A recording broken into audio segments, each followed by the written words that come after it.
Yo. What's going on, man? Top of the morning to the boys and the girls of the gambling community, man. Welcome in, welcome in. This is the Cash with Chris NBA betting show slash podcast live on YouTube right now only. Presented by the Basketball Forever Podcast Network, as always. We're going to jump into it, man. We're going to jump into it. This is a show where we get the early lines, where we talk about what we think will happen before the lines aren't, even when the lines aren't always available. So let's jump into the slate for today, man. Real quick, as I always do, recap of last night. We had a pretty good night last night. Almost swept the board, but Philly decided not to score in the second half. And it happens. It happens, man. It sucks, but it happens. So we didn't cash on the over there. That was actually my best bet of the day. I thought that game was gonna fly over the total. Looked like it was gonna started really slow, but they ended up scoring some points. So neither here nor there. The three team parlay that I gave out cash as well. I think it was like a minus 107 odds if you guys took that before Luka got ruled in. When I gave it out on the Crispy Cap and NBA show, and then also the under for the Sacramento and Minnesota game cashed yet again. I talked about it on Saturday. That cashed again, and then also the Anthony Edwards and D'Angelo Russell 25 plus points from both was a plus 134, and that cash as well. So we got some cash yesterday, 3 on 1 day, looking to build on that as always. And we got five games, I think, 5 games on the board for today. And it's some interesting games as well. So I'm gonna get to my notes and we're gonna jump right into it, man. No need for a long information session on the recap. But hit the like button for me if you guys can. Also, check out the podcast on all podcast streaming platforms. If you guys would, my real ones, if you guys wouldn't mind going to Spotify or Apple Podcasts and checking out the podcast over there, leaving me a review over there would be greatly appreciated. Appreciate you guys. Grateful for the community, man. So let's jump into it. First game up, we got the Heat and the Cavs. So lining this one opened at 4 in favor of the Cavs. We know that the Cavs typically ball out at home. When they're at home, they play their best brand of basketball. What they don't do well is they don't play consistently, right? The Cavs struggle to be consistent when they're at home, specifically when they're favored as well. I think so the total in this one opened at 212 as well.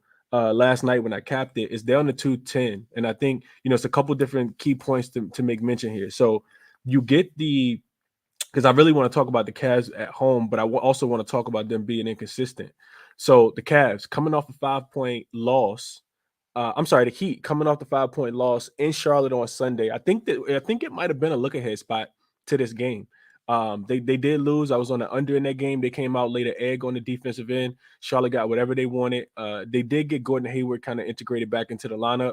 And this team, the Heat, they don't really have too much of a look ahead. They do play at MSG on Thursday. So playing off one day's rest, this is the second game of a 3-game road trip for them.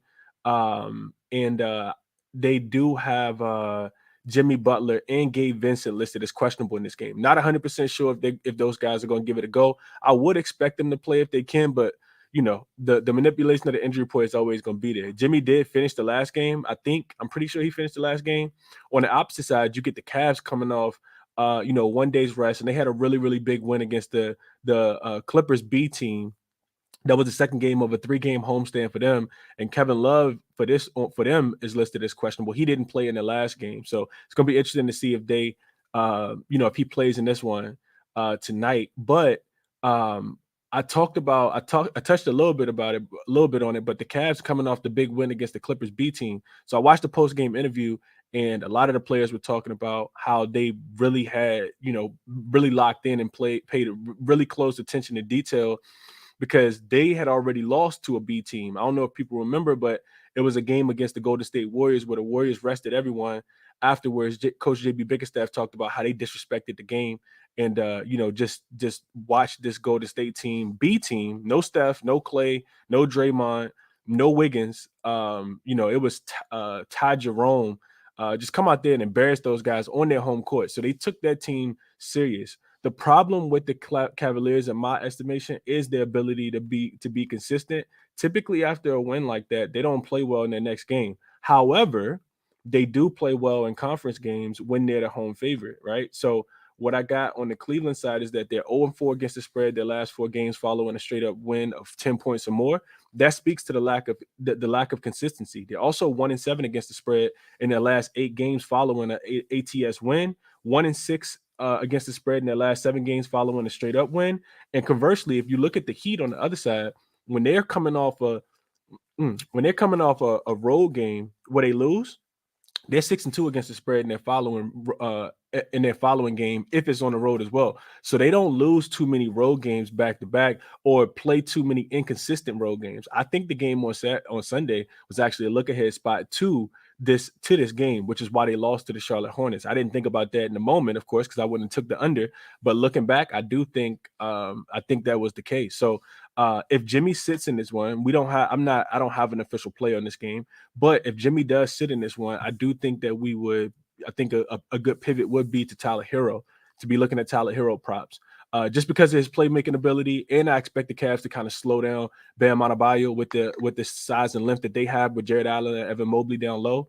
You also get the revenge angle for Miami. They did lose in Cleveland earlier this season, 113-87, back on November 20th in Cleveland, shorthanded, didn't have Jimmy Butler and didn't have Tyler Hero in that game, if I'm thinking correctly. So Miami probably out to look to get some revenge. I think if Jimmy Butler and Gabe Vincent play, that tells you what you need to know about this game. If you like the Cavs and you don't want to take them early, there is a way that Jimmy Butler and Gabe Vincent could get rolled in, and then you'll get a much better line, because this line did go up from the 4 that it opened at to 5. And if Jimmy Butler gets ruled in, I do expect the line to come back down. So I'll be looking at his props. I'll be looking at Tyler Hero props if Jimmy Butler does sit. I think they make it a difficult game. And to beat the Cavs, you typically got to do it from the 3-point line. If the Heat get hot from outside, they can make this a game, right? So that's the way I'd be looking there. Donovan Mitchell did return last game. He didn't have to do much because Cedi Osman had a career night, shot the ball crazy good. So those guys are rested. Darius Garland been playing well as well. So that's the way I'd be looking in that game. Next game up, let's talk about the Lakers and the Knicks game. So this is a nationally televised game. You get the Lakers' second night of a back-to-back and the third game in 4 nights, minus LeBron and AD, because, of course, they didn't play last night at Barclays against the Brooklyn Nets. This is also the second game of a 4-game road trip for them. The Lakers, 0-5 against the spread their last 5 meetings in New York. So this line actually opened at I want to say, let me just check and make sure. So line in this one actually opened as the Knicks laying 1.5. It's up to 2.5. The total is going everywhere. I see it at 235. I see it at 238. So the books don't really know what to do with the total. I haven't completely capped the total, but I do see a 235, a 238, a 236. 235.5, just depending on what sports book you're looking at. That's why you do your homework early, because if you know what side you want to be in on a total, then you can make a good decision and get the best line right now. That's why I do the show. Fortunately, I didn't do that. AD and LeBron are expected to play in this one. LeBron is dealing with some real knee or foot soreness. Like, there's a chance that LeBron may not play in this game. I think he plays though, because it is a TNT game. You get the Knicks team. This is the first game for them back home after coming off a 4-game road trip. 2 days of rest for them as well. They got Miami on deck on Thursday, and Mitchell Robinson does remain out for this team. This is a difficult game for me to cap, man. I went through and looked at the Lakers game logs with both LeBron and AD in. We know that AD is being, acclimated back into the scheme of things. So for me, it's really, really difficult to play aside. The Lakers have struggled in non-conference games on the road, but we do know how big the games are for the Lakers, because this team's still not. I'm a Laker fan. We're still not even in the playoff picture right now. So they really do need every win, especially when you have those scheduled loss games where LeBron is going to sit and you can't rev up AD too much. So you're going to have to sit AD as well. So I guess for those reasons, I'd be looking towards, I'm not really looking towards the side. I want to handicap the total in this one, thinking that the game could kind of go either way. The Knicks have been impressive with, how hard they've been able to play. They didn't win the other day at Barclay, but they've been impressive with how they've been able to play minus Mitchell Robinson. I thought that it would have a bigger impact on them, and this team has actually played well. And you get two different styles of play here. The Knicks being at home, it's going to be interesting to see who dictates the pace, because the Knicks play at such a slow pace. The Lakers come in, one of the top 5, top 10 teams actually in pace. So I think that could have a big play in this one. AD's also being bought in off the bench. It's going to be interesting to see when he's reacclimated to the starting lineup. But a lot of different makeshift lineups. I think the Lakers will be at full strength today. They should be. If Bron can get in there, they will be at full strength. I think it's a winnable game for the Lakers, man. Not anything that I'm probably going to bet on until we have, more information. But I think the Lakers could potentially win this game today, man. I know the Knicks have been playing well. Prop-wise, I think, Bron, if he goes, of course, he's in play. But I'd be looking towards Anthony Davis rebounds as well. Julius Randle, revenge game for him. He used to play on this Lakers team. He was drafted by the Lakers. I remember those days. So this dude, Julius Randle, been killing it. I think, looking towards Julius Randle is definitely a good look. Patrick Beverley will probably end up guarding Jalen Brunson. So I think I like the matchup with Julius Randle a little bit more. Problem is Julius Randle is just too sporadic. So no official play for me. I do want to see if I can get on the total, though. I see the total, like I said, is moving everywhere. 234, 235, 236. So I'll probably try to find something on the total in that one and probably stay off the side in that one. Not really a game I want to try to dictate. See if I can dictate who wins the first quarter, first half, that type of thing. So don't really want to touch that too much. Let's move on to the Charlotte game real quick. So the Charlotte Hornets are going to Milwaukee, back to Milwaukee. They're catching 12 points as a road dog, and the total in this one last night was at 239. It's all the way up to 240 as of right now. I see a 241 as well. So the books are anticipating a lot of points. I think I looked at the team total for the Charlotte Hornets, and it's 126, which is, I'm sorry, for the home Milwaukee Bucks, and it's 126, which is absolutely insane that the books are anticipating this team to score that many points. This is an interesting game, though. Charlotte coming off a 2-game homestand in which they beat the Bulls and they beat the Heat. Pretty interesting because they had lost about 3 games before they came home. We know LaMelo was one of his first games back. Also, Gordon Hayward has also been back in that lineup, and he's made a positive impact as well. They play in Chicago on Friday, and this will be the first game of a 3-game road trip for the Charlotte Hornets. On the opposite side, you get the Milwaukee Bucks coming off 1 day's rest. They got a 25-point win at home versus the shorthanded Pelicans the other day. They're on a 4-game winning streak, and they've covered 3 of their last 4. They host the Clippers on Thursday. This is a revenge game as well, which is one of the things that makes it a little bit interesting for the Milwaukee Bucks. Charlotte beat them 138-109 on January 6th earlier this month. I don't know if people remember that game, but it was a Friday night. I vividly remember it. Friday night, Charlotte scored 51 points in the first quarter in Milwaukee. Never looked back. I think they had a 32-point third quarter. They were winning by 23 points at the end of the first quarter. And I think Milwaukee remembers that. I do think Milwaukee remembers that. They had a pretty much a healthy lineup. I think they even had Bobby Portis in that game. I don't think Chris Middleton was playing, but Milwaukee's on a tear right now. Do I want to lay 12 points with them? Absolutely not. But do I think that they come out and smash the Charlotte Hornets early? I absolutely do. I think you got to set the tone, especially when you got embarrassed on your home gym like that. I don't think that they going. That was the worst loss I think that the Bucks had all season. I vividly think that they remember it. Listening to the Giannis interviews after the game the other day, dude seems like he's motivated to make a really, really deep run again. I would not be looking to take the Charlotte Hornets early in this one at all. I know that the spread is probably going to be 2.5, 3.5 in the first quarter. I think the Bucks absolutely come out here and jump all on the Hornets. If you don't like the first quarter, I think you could play the first half. If the spread's 12, it's probably about 5.5 or 6 in the first half spread. And I think the Bucks jump out on the Hornets. The Hornets have been playing a little bit better basketball, like I said, with Gordon Hayward back. But typically, they don't want to win games. Can they keep it close? Potentially. But if the Bucks, if they come out here locked in, I do think that they probably smash the Hornets in this spot. Also, Giannis been on a tear. Dude just went out for 50 points the other day. Got 50, got to 44, hit a 3 to get 47, then hit another 3 to get 50. I thought that was pretty crazy. I was watching the end of that game. He just kind of hunting for 50, not really needing to be in the game, but did get to his 50 piece as well. I think the Bucks absolutely smashed the Hornets. Do I want to lay 12 with them? Nah, I don't.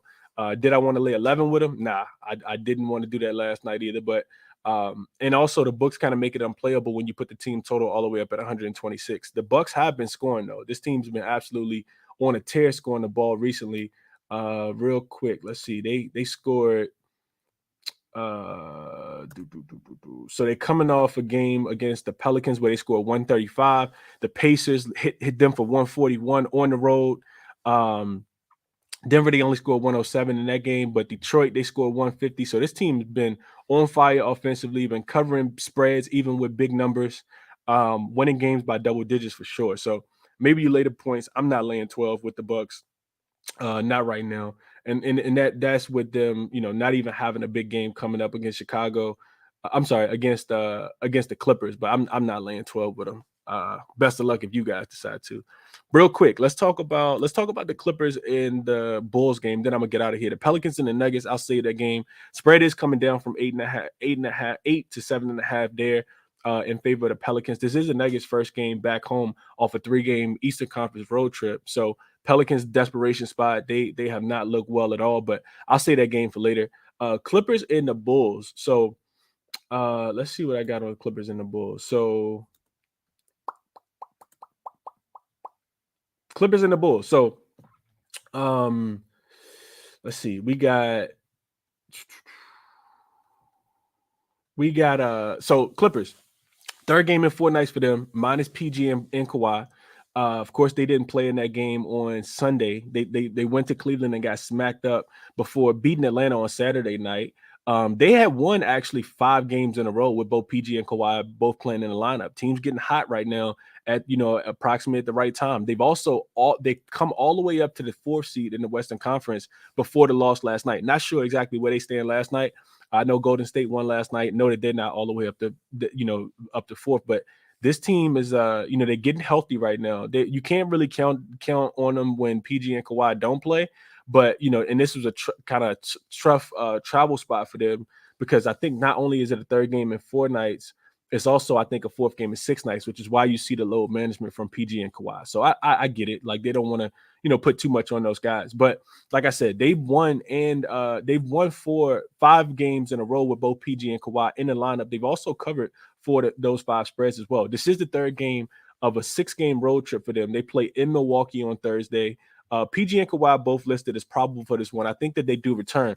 Marcus Morris, Robert Covington, and Reggie Jackson are all listed as questionable as well. I think that's pretty interesting because those are some key guys within the rotation. Robert Covington, Rocco is what they call him, has come back and made a pretty big impact on his team. His ability to be able to switch out and guard the 5, the 4, the 3, knock down some timely shots, and he's a 3-and-D type guy. Marcus Morris also, another guy that can kind of get a bucket, can get his own bucket too. So I think those are key guys. Reggie Jackson, if he's not able to go, Terrence Mann's going to have to play point guard with John Wall continuing to be out. So those are all key pieces as well. On the Bulls side, this is their first game back home with 2 days of rest after a 3-game road trip. They beat the Magic by 19 on Saturday. I'm sorry. Who were playing on the second night of a back-to-back after they lost. This Bulls team lost to the Charlotte Hornets and the Indiana Pacers. Kind of scheduled loss spot for the Indiana Pacers. They do host the Charlotte Hornets on Thursday. So spreading this one is at 3 in favor of the Clippers. I'd only be able to look towards the Clippers, man. I think that they can cover this short number. I see the total at 230. Typically in road games for the Clippers, the total goes over. The defense doesn't play as much as well on the road. I think they more so rely on their offense, their ability to be able to score the ball. I'd be looking at Kawhi props in this game, man. Kawhi has been absolutely killing it. I'm not sure if people been actually paying attention, but now that he's not on a minutes limit, Kawhi has absolutely been crushing it. Real quick, I just want to share my screen. I just got Stat Muse up, just Kawhi game log. I want to share this with you guys so that everybody can see it as well. So what you guys see here, let's see. Let me zoom in just a tad bit.